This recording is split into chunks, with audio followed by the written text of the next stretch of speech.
Not for me, not for you, not for us, as we were told growing up.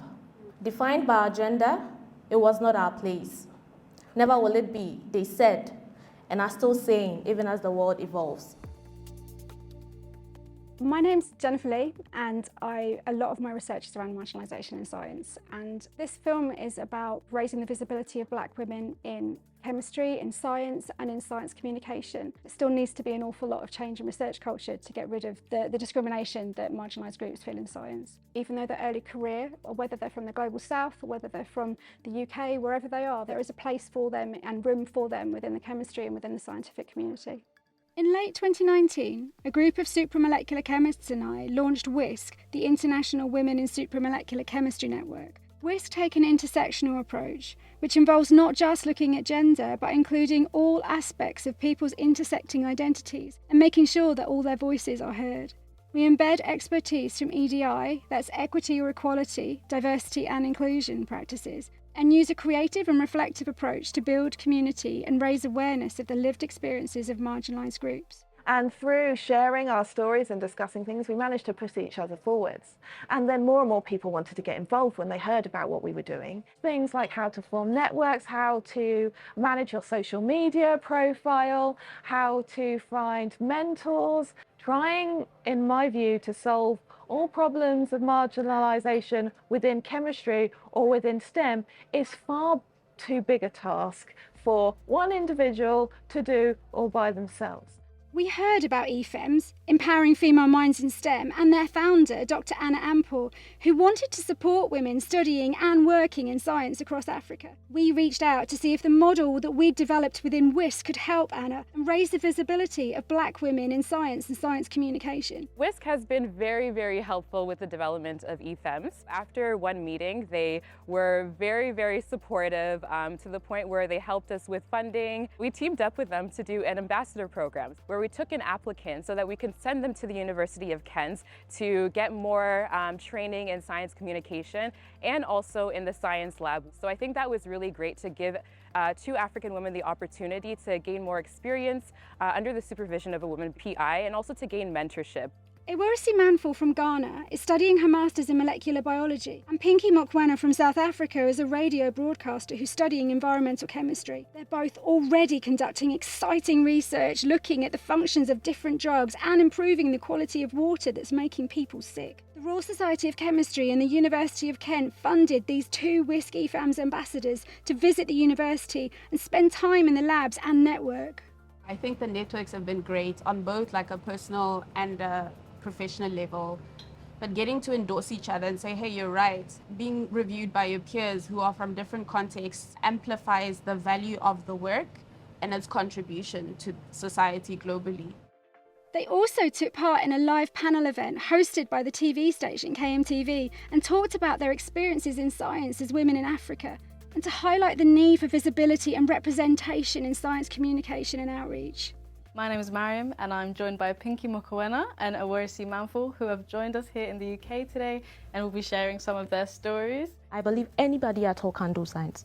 It's just you knowing that this is where you're going. I need to stay focused, work hard, and get there. Because if people are doing so well, why can't I do same? And I think those of us that we are already in the system can maybe create content like how a typical day of a scientist look like, how to even study science as a subject, and the likes. And I believe in doing so, we sort of encourage people more or attract people to science. Yeah. I remember being in high school and some of the teachers, our maths teacher was a man who was big and burly and he would always say women should not be in science because you guys fall pregnant and have babies and abandon the work. And so there was initially, I think that was the first struggle that I encountered personally, and I was like, what? But my other teacher, my physical science teacher, said I should do this, and she's a woman. And so already it started first with the gender disparities in science in school, how he would invest a lot in the boys.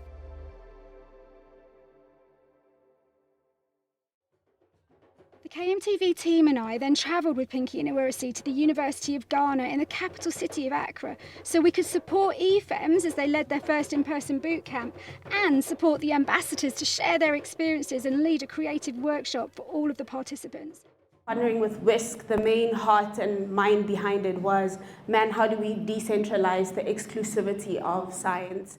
We have gathered women that are in different STEM fields, and we're teaching them professional development workshops that would benefit them in their careers. It's been really great to see African women in STEM come together and support each other, and also network and build this family and sisterhood so that they can encourage each other. We've had other women in STEM that have also come and speak at the workshop, and they have been great role models to our students, specifically to show that you can be a woman in STEM and advance in your career and also have a family. So that's one take home that we've all learned, that you can do both and there are no limitations.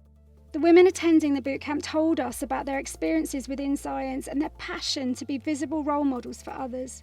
The barriers we face as women in science are mostly the challenges of being a wife, a mother, and a working parent.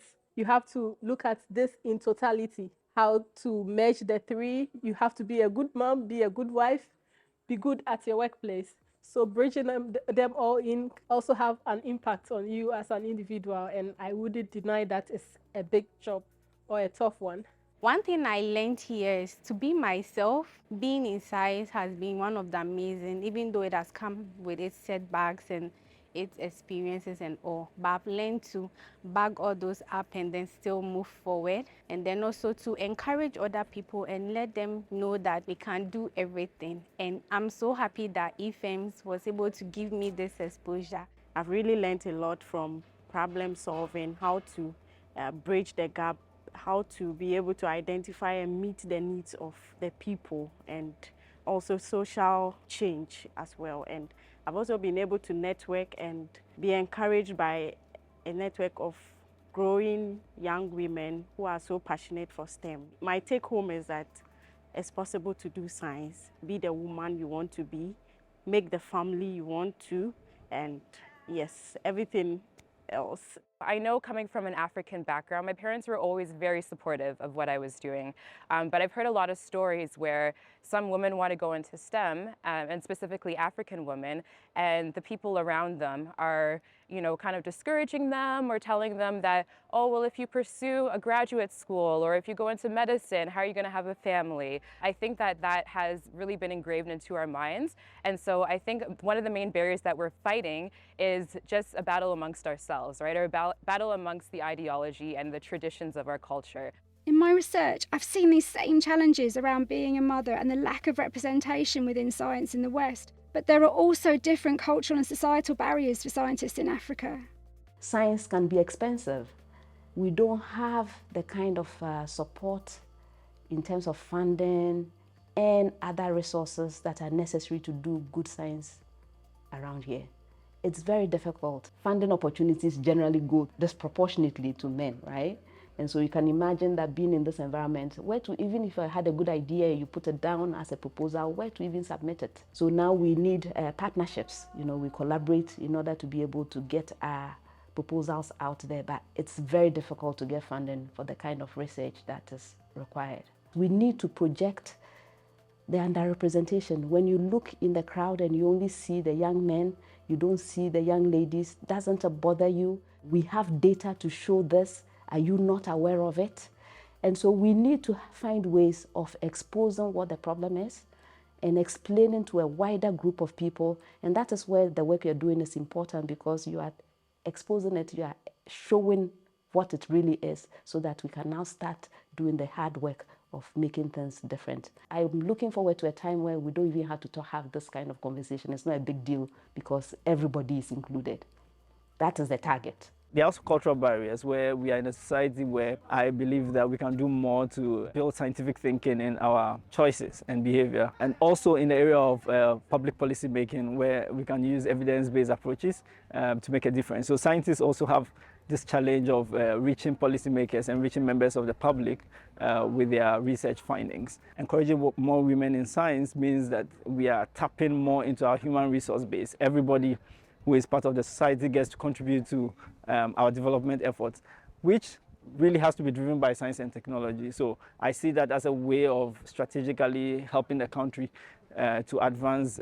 I mean, that's primarily the reason why I support women in STEM activities. What I didn't really have when I was growing up is having a lot more female influence telling me, yes, this is right, this, you can do this, you can move this way, and so on and so forth. Early on, when you get young girls to believe in themselves and to be confident that the brain they have doesn't end with childbirth, but moves beyond that, they can do anything that they set their minds to. I can't tell you how honored I feel to have in my lifetime a female vice chancellor, the first female vice chancellor in the University of Ghana. For me, it is absolutely empowering. And in the 1 year that she's been in office, the amount of things she's done feels like she's been in office for 4 years. Letting these young women see other women who have been able to get to where they are and showing them how they got there. If there's a will, there's definitely a way. So we have to let them believe in that will so that they find their own way. The EFEMS bootcamp was only the beginning of the opportunities and collaboration that is needed. Pinky is now even coming to the University of Kent to do a PhD as a direct result of being a WISC and EFEMS ambassador. Pinky and Ewura-Esi are two of many women in Africa who are set to have long and successful scientific careers.